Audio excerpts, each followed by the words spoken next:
Pawn races are often difficult to calculate in rook endings, and here the drawish tendency is reduced, of course. But how to proceed in Fischer-Benke Championship of the United States, New York, 1959?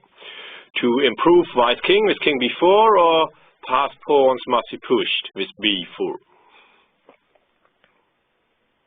And in this case, Bobby took the wrong decision, I think. He should advance the pawn immediately. Then often exchanges and pawn endings are possible, and in the races of the b against the g pawn, this is, of course, a very, very important tempo. Now I think that white is winning.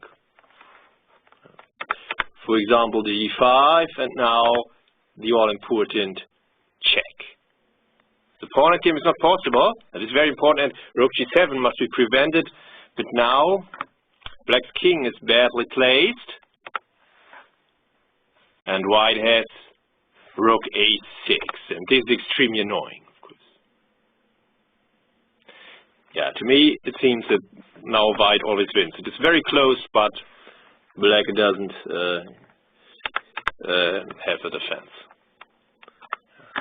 Now the rook is very well placed, and white's king can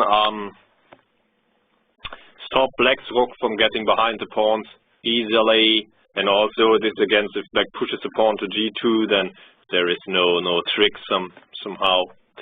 Yeah, and I think that white is winning. It is very close, but it should work. And if black in this case gives the check, then now king b4, now the pawn has crossed the line. To stop rook g6, but again, white would be so quick. Check, and then advancing with the b pawn, and white wins. In the game, Bobby made a mistake. It's very seldom that he made a mistake in such technical endings, but here it is very difficult as those races are hard to calculate. But he will win nevertheless, and it's still very fascinating. Okay, now, of course, Benke pushes his passed pawn. And other than in the game, now the king can advance. White cannot go into the pawn end game, and somehow it feels better for black than the other line.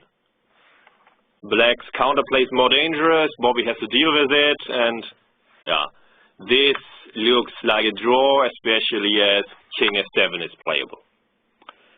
Okay, if the rook is taken, then the g-pawn cannot be stopped. This doesn't make sense.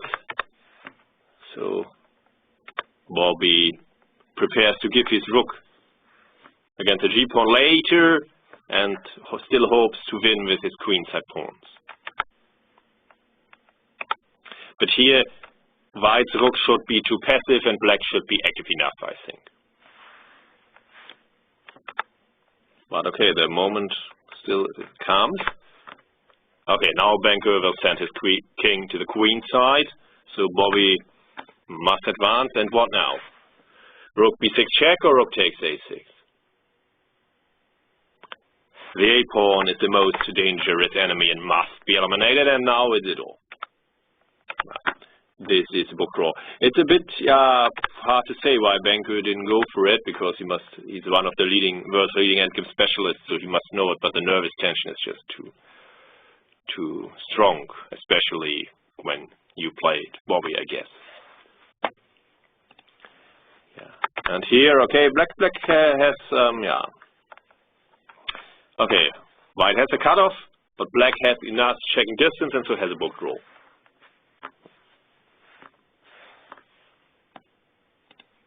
While taking the b-pawn loses. Now white's a-pawn is too strong.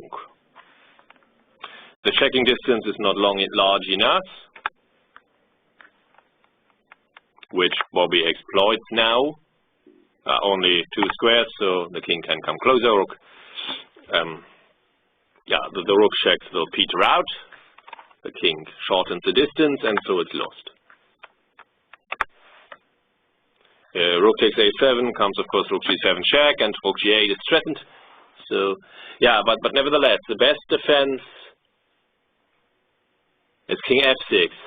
King e6 allows the cutoff, and now it's an easy win, and Bobby converted after some further moves.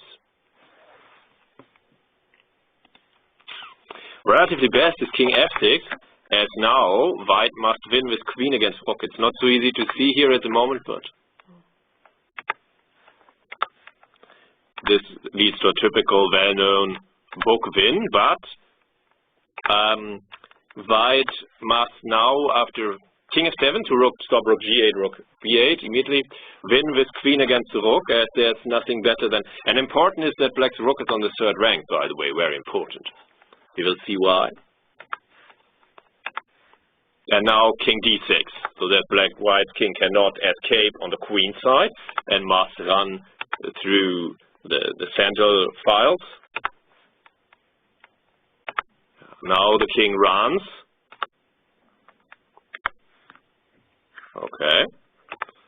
No way forward for the king. Now the rook must come, and yeah, already can be seen the reason why there will result in endgame with queen against rook. And it's important that if the rook would be on h1, it would be lost directly. If the rook would be on h2, it would be lost by a series of checks quickly. But with the rook on h3, now white must win this endgame, breaking the third rank defense, the second rank defense, the feudal position of the endgame type, and so on and so on and so on. Yeah, so in this moment, king f7, king f6 would have been more tenacious if Benko had played, but okay, Bobby would have won with queen, of course.